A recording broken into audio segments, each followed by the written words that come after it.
Hello friends. देखिएगा, आज मैं आपके साथ जो है बात कर रहा हूँ, वो जिस शेयर्स के बारे में बात कर रहा हूँ ये वास्तव में एक शॉर्ट टर्म ट्रेड जो है। हमें लगता है कि करीबन 5 से 6 महीने के अंदर जो है इस ट्रेड में अच्छे पैसे बनने चाहिए, और साल भर तक अगर हम रखें तो मुझे ऐसी उम्मीद है कि 20 से 25% पैसा जो है इस शेयर्स के अंदर बन सकता है। और सेफ साइड जो है मैं आपके साथ बात करूँगा कि मुझे सेफ्टी कहाँ पे नज़र आती है। तो देखिएगा, ये जो कंपनी है इस कंपनी का नाम है महानगर गैस लिमिटेड। महानगर गैस लिमिटेड जो है ये कंपनी वास्तव में पीएनजी देती है कस्टमर्स को घर पे, और जिससे कि जो एलपीजी का जो सब्सिट्यूट है उस तरीके से जो है इसको यूज़ करते हैं। इंडस्ट्रियल और कमर्शियल यूज़ है, हाउस होल्ड यूज़ है, दोनों तरीके से जो है ये चीज़ें देते हैं। उसके अलावा जो सीएनजी हैं, सीएनजी के भी जो इनके स्टेशन हैं, तो यहाँ पर भी जो है हमें लगता है कि महाराष्ट्र रीजन के अंदर जो है इनके काफ़ी अच्छे जो है आप ये समझ सकते हैं कि पंप भी हैं या जो स्टेशंस हैं वो भी हैं। आप देखिएगा ये जो कंपनी है ये क्या प्लान कर रही है। मैं इसके बारे में ज़्यादा बात नहीं करूँगा क्योंकि ये एक एस्टेब्लिश कंपनी है, लेकिन अपनी ग्रोथ जो है समय समय पर जो है करती रहती है। तो सबसे पहली बात ये करते हैं कि कंपनी है किस ग्रुप की। देखिएगा, ये जो कंपनी है ये वास्तव में गेल के पास है, gas authority of India limited. और देखिएगा, मैं आपके पास गेल के बारे में भी एक बात बोलूँगा कि गेल भी हालांकि पीएसयू शेयर्स है, लेकिन मैं इसको पीएसयू शेयर क्यों नहीं मानता हूँ अभी मैं आपको थोड़ी देर बाद बताऊँगा। कि गेल का शेयर भी वैसे अभी जिन प्राइस 80 रुपये पे आ गया वो भी बहुत अच्छे अट्रैक्टिव वैल्यूशंस हैं, लेकिन पीएसयू शेयर्स में जो है कभी कभी चलते नहीं हैं। लेकिन यहाँ पर वहाँ पर भी जो है अगर आप में से किसी की भी पोजीशन है तो होल्ड करके रखिएगा, उसमें भी एक अच्छे अपसाइड आने की मुझे उम्मीद है साल भर के दौरान। तो देखिएगा, ये प्री कोविड लेवल के ऊपर जो है आने की कोशिश करेगी कंपनी। तो देखिएगा, इस कंपनी के अंदर अगर हम बात करें कि 32% जो हिस्सा है वो गेल के पास है, यानी कि gas authority of India limited के पास 32.5%। और इसमें पहले ब्रिटिश पेट्रोलियम भी जो है ओनर था, वो इससे से एग्जिट कर गए थे, और उन्हें जब आईपीओ आया था तो ब्रिटिश पेट्रोलियम ने अपना हिस्सा बेचा था, कुछ इन्होंने भी बेचा था अपना हिस्सा। लेकिन अभी भी अगर आप इसके अंदर इन्वेस्टमेंट की बात करेंगे तो फॉरेन पोर्टफोलियो इन्वेस्टर्स वो अभी भी 25% की जो है ओनरशिप है इनके पास। तो ये समझ लीजिएगा, ये भी आप समझ लीजिएगा कि ये भी एक ऐसे इन्वेस्टर्स हैं जिनको वैल्यू इन्वेस्टर्स बोल सकते हैं। उसका देखिए कि जो म्यूचुअल फंड्स हैं, तो म्यूचुअल फंड जो है 7.57% जो है ओन करते हैं, तो यहाँ पर भी एक अच्छी ओनरशिप है। उसके बाद अगर हम बात करें महाराष्ट्र की गवर्नमेंट की, तो गवर्नमेंट ऑफ महाराष्ट्र 10% होल्ड करती है इसके अंदर, तो ये भी एक अच्छी होल्डिंग आ गई। इंश्योरेंस कंपनी के अंदर अगर हम बात करें तो लाइफ इंश्योरेंस कॉरपोरेशन 4% ओन करती है, 2.5% जो है एचडीएफसी लाइफ करती है, एसबीआई लाइफ 1.69, तो करीबन 12% के आसपास का हिस्सा इंश्योरेंस कंपनी के पास है। तो आप ये समझ सकते हैं कि जो शेयर है वो स्ट्रॉन्ग हैंड्स के पास है, यानी कि जो जल्दी से भी इसको सेल नहीं करने वाले, लेकिन फिर भी जो काफ़ी हिस्सा है, बड़ा हिस्सा है, वो इंडिविजुअल्स के पास है। अब ये जो शेयर है इसका जो प्राइस है करंट 793 है, ये भी आज जो है थोड़ा सा % के आसपास बढ़ा है, और शेयर की जो पी है वो 11.7 है। डिविडेंड यील्ड भी काफ़ी अच्छी है और करीबन 2.5% की डिविडेंड यील्ड भी है। तो ये शेयर मैंने क्यों जो है सिलेक्ट किया उसके बारे में बताता हूँ। देखिए, फंडामेंटली तो ये साउंड है ही कंपनी, इसमें तो कोई डाउट नहीं है। ये देखिएगा 2016 से लेके 2017 तक के चार्ट है, मैंने पी चार्ट नहीं लगाया इसमें। ये जो चार्ट है ये नॉर्मली प्राइस ट्रेंड चार्ट है। तो अब यहाँ पे देखिएगा, सबसे पहले नज़र लगाइएगा ये जो प्राइस है 790 रुपये, अप्रैल और मई 18 के आसपास का समय, ये देखिएगा ये अक्टूबर 18 के आसपास समय, प्राइस है 790 रुपये। ये देखिएगा ये प्राइस है जून 19, जून जुलाई 19, प्राइस है 780 रुपये के आसपास। ये देखिएगा मार्च कौन सा, ध्यान से समझिएगा, मार्च 2020 यानी कि इस साल के अंदर कोविड के समय प्राइस है 770-780 के आसपास। अभी प्राइस है 770-780 के आसपास, अभी तो 90 हो गया आज। तो कितनी स्पोर्ट आप देखिएगा, कितनी बार यहाँ से बाउंस किया। यहाँ से जब बाउंस लिया था तो देखिएगा शेयर गया था 950 रुपये, यहाँ से बाउंस लिया था शेयर गया था 1040 रुपये। टाइम कितना लिया था, करीबन 7-8 महीने। यहाँ से शेयर ने बाउंस लिया था करीबन 6 महीने का समय, 800 रुपये से 1200 रुपये। यहाँ से बाउंस लिया था 1050 रुपये, यानी कि मार्च से अभी तक होके आ चुका है वहाँ से। और अब यहाँ से अब हमें उम्मीद है कि ऐसे ही राइज एक बार और आएंगे। अब राइज आने के लिए ये शेयर इन्वेस्टमेंट के लिए लेना है। मैं इन्वेस्टमेंट की कवायद नहीं कर रहा, मुझे लगता है कि यहाँ पे एक शॉर्ट टर्म प्रॉफिट जो है वो बनाए जा सकते हैं, और रिस्क एंड रिवार्ड्स जो है वो ट्रेडर के फेवर में है। मैं इसको ट्रेडिंग कम इन्वेस्टिंग शेयर्स, तो जब मैं आपको बताया भी था मैंने आपको कि अगर मैं ट्रेड भी करता हूँ तो मैं ऐसे शेयर्स के साथ ट्रेड करना पसंद करता हूँ जो फंडामेंटली साउंड हो।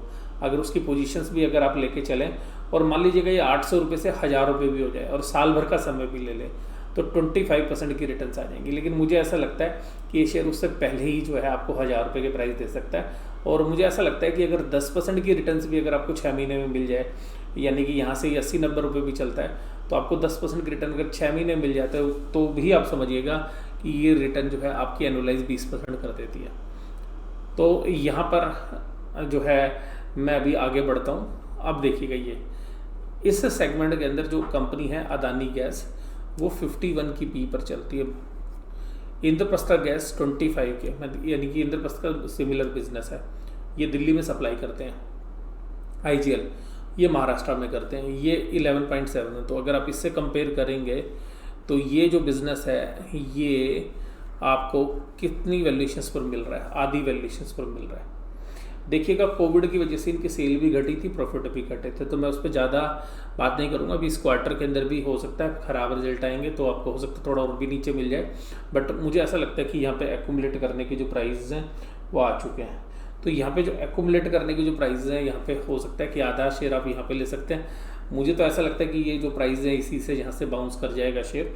हो सकता है 2, 4, 5, 10 दिन जो है मार्केट को अभी कंसोलिडेट करें, वहाँ पे आप जो है पोजीशन ले सकते हैं। तो मान लीजिएगा आपको अगर कुछ एक स्पेसिफिक क्वांटिटी लेनी है तो आप 50% यहाँ ले सकते हैं, और अभी 10%, 15% और नीचे मिल जाए तो 50% वहाँ ले सकते हैं अगर आपको थोड़ा सा रिस्क लग रहा है तो।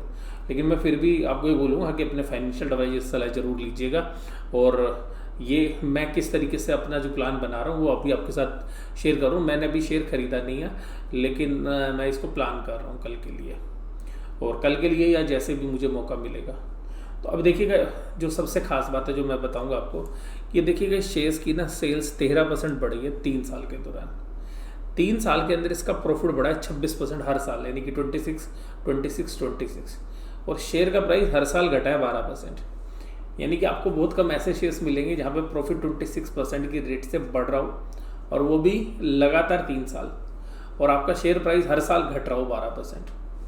और उसके बाद जो आपकी कंपनी की रिटर्न ऑन इक्विटी है वो 26%, और लास्ट ईयर तो 30%, यानी कि 25% की रिटर्न ऑन इक्विटी -12 का शेयर प्राइस में डाउनफॉल हर साल, 26% की ग्रोथ प्रॉफिट के अंदर, 2.5% का डिविडेंड यील्ड।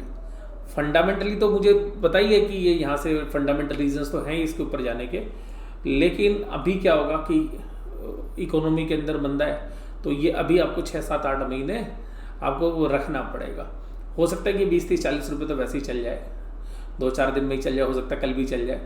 लेकिन ये जो यहाँ पे इस सेक्टर के अंदर अगर आप पूरे महीने के अंदर, तो मैं इसको वॉच कर रहा था कि कब से गिर रहा है, तो मैं इन लेवल का इंतजार कर रहा था कि आपके साथ शेयर करूँ, क्योंकि शेयर तो मैं पहले से देख रहा हूँ, लेकिन आप लोगों को मैं पहले बता देता, आप ऊपर 840, 850 में ले लेते, तो क्योंकि आप पूछते तो रहते हैं, लेकिन मैं कहता हूँ कि समय आने दो। तो इसी तरीके से जो शेयर्स मेरे वॉच लिस्ट में रहते हैं या जिन पे मेरी नज़र रहती है फंडामेंटली साउंड भी, तो इस तरीके की जो मान लीजिएगा आपकी जो भी इन्वेस्टमेंट अगर वो आपको 20% भी कमा के देती है साल भर के अंदर, तो मैं उसको अच्छी रिटर्न मानता हूँ, और मुझे ऐसा लगता है कि ये वो साल भर से पहले भी आ सकती है। उसके बाद देखिएगा यहाँ पर ये तो सारी चीज़ें मैंने आपके साथ शेयर कर ली। आप देखिएगा सेल देखिएगा किस तरीके से ग्रो कर रही है। आप देखिएगा 18 से 19 से 20 से हर साल सेल आपकी ग्रो कर रही है। और असली बात देखिएगा बैलेंस शीट में शेयर कैपिटल करीब छोटी सी शेयर कैपिटल है, केवल शेयर कैपिटल कितने की 99 करोड़ रुपए की शेयर कैपिटल है, 99 करोड़ की, तो बहुत ज़्यादा जो है आप शेयर्स भी जो है नंबर्स में नहीं है। और आप देखिएगा आपकी बैलेंस शीट हर साल आप 10% आपकी रिजर्व्स एंड सरप्लस बढ़ रहे हैं बैलेंस शीट का साइज। और उसके अलावा देखिएगा आप डिविडेंड यील्ड भी आपकी है, आप आधा पैसा तो आप डिविडेंड के रूप में बांट रहे हो, 50% आपका डिविडेंड पे आउट है, तो डिविडेंड में भी अच्छी कमाई हो रही है। उसके बाद देखिएगा यहाँ पर कि टोटल एसेट्स, तो ये किस तरीके से बिजनेस बढ़ रहा है। डेट देखिएगा, डेट फ्री कंपनी, केवल 67 करोड़ के डेट है। अभी थोड़ा सा एक्सपेंशन इनको करना है, उसके लिए लिया है, वो भी ना के बराबर, नहीं तो इंटरनल एक्रूरल से ही है जो ग्रोथ कर रहे हैं। और उसके बाद बताता है देखिएगा 983 करोड़ का कैश फ्लोज है, यानी कि जो मार्केट कैपिटलाइजेशन उसका 10% तो cash flow from operating activity है। 19 में देखिएगा 685, उससे पहले 652 है, 532 है। और यहाँ पर जो बिज़नेस है वो ऐसा बिज़नेस है कि आपका माल बिकना ही बिकना है। अगर आपको घर में जो है गैस सप्लाई करनी है तो वो खाना बनेगा तो वहाँ सप्लाई होनी है। इंडस्ट्रियल यूज़ थोड़ा घट गया है, लेकिन वो भी ठीक हो जाएगा थोड़े समय के बाद। तो तभी तक, जब तक घटा हुआ है इंडस्ट्रियल यूज़, तभी तक तो आपको ये शेयर इन प्राइस में मिल रहा है। अभी गाड़ियाँ भी कम चल रही हैं, तो गाड़ियाँ भी जब सही चलेगी रोड पे तो इनकी कंजम्पशन आएगी। तो ये जो प्रॉफिट्स पिछले साल जो मेंटेन कर रहे थे, तो ये 20 में नहीं तो 21 के बाद जो है मेंटेन करना शुरू कर देंगे, तब फिर ये शेयर 1000-1100 रुपये चला जाएगा, तब आप अपना प्रॉफिट बुक कर सकते हैं उस समय। तो एक साल के अंदर अगर आपको 1000 रुपये के भी प्राइस मिलते हैं, तो अगर 800 से अगर 1000 की कैलकुलेशन भी करते हैं तो 25% की रिटर्न्स होती हैं। तो ये जो है मैंने आपको बताया, फंडामेंटली भी टेक्निकली भी मैंने आपको बताया कि वहाँ पे स्पोर्ट है तो एक बाउंस करना चाहिए मेरे हिसाब से। बोटिंग फिशिंग भी आप देखेंगे तो मुझे लगता है कि बहुत सारे पैरामीटर्स को एक साथ रखते हैं तो थोड़े से रिस्क जो है हमारे कम हो जाते हैं। इसी तरीके से आप देखिएगा पैग रेशो मैं बताता हूँ कि 1 से कम होनी चाहिए, वो भी 0.86 है। तो जो ग्रोथ के जो पैरामीटर्स हैं जिन पर अब मैं बात करता हूँ, वहाँ पर भी कंफर्टेबल लग रही है। प्राइस टू बुक थोड़ी सी आपको लगेगी महंगी, पर 2.65 जो है नॉर्मल होती है इस तरीके की ग्रोथ वाली कंपनी के लिए। तो इसके बाद मैं आपको ये बताना चाहूँगा कि देखिएगा 13/8, यानी कि ये कोविड के बाद वाली सिचुएशन है। ये जियोजीत ने इसका टारगेट दिया था 1180 का, जब ये 971 पे था ये प्राइस। अब देखिएगा महानगर निर्मल बैंक इंस्टीट्यूशंस ने 981 का प्राइस था तब 1039 का टारगेट दिया था। दौलत कैपिटल ने 10 तारीख 8वां महीना, इन्होंने 11/8 को दिया था, 10/8 इन्होंने 981 का प्राइस था तो 1070 का प्राइस दिया था। प्रभुदास लीलाधर ने देखिएगा 1226 का दिया था, ये भी 10/8 के रेट है। 10/8 को महानगर गैस के ऊपर मोतीलाल ओसवाल ने 1200 के टारगेट दिए थे। तो आप ये बताइए कि अगर इन इंस्टीट्यूशंस ने भी दिए हैं तो कुछ लोगों को तो इन्होंने माल खरीदवाई रखा होगा। हालांकि देखिएगा bank of Baroda capital market ने हालांकि सेल टारगेट दिए होते 750, तो चल लीजिएगा उसके भी टारगेट जो है 750, तो हम 30-40 रुपये एक्स्ट्रा दे रहे हैं। तो मान लीजिएगा अगर शेयर के प्राइस में तो हो सकता है कि 750 तक भी करेक्ट कर जाए, लेकिन यहाँ पे क्या होता है कि होल्ड रखना पड़ता है, तो इस तरीके से जो है पैसे बन सकते हैं। तो देखिएगा ये जो भी मैंने एनालिसिस आपके साथ किया, ये आपको कैसा लगा ज़रूर से ज़रूर बताइए।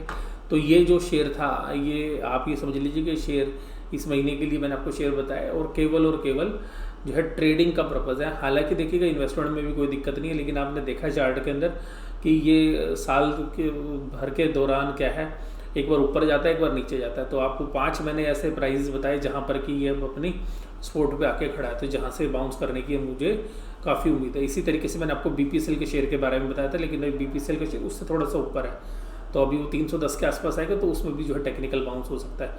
और इन कंपनीज में डिविडेंड होता है, तो डिविडेंड की वजह से बहुत ज़्यादा डाउनफॉल होता नहीं है। तो डिविडेंड का जब समय आता है तो वैसे ही ये शेयर्स जो है ऊपर की तरफ जो है राइज कर जाते हैं। आपको ये वीडियो कैसी लगी ज़रूर से ज़रूर मुझे बताइएगा, और वीडियो देखने के लिए धन्यवाद। Thank you very much.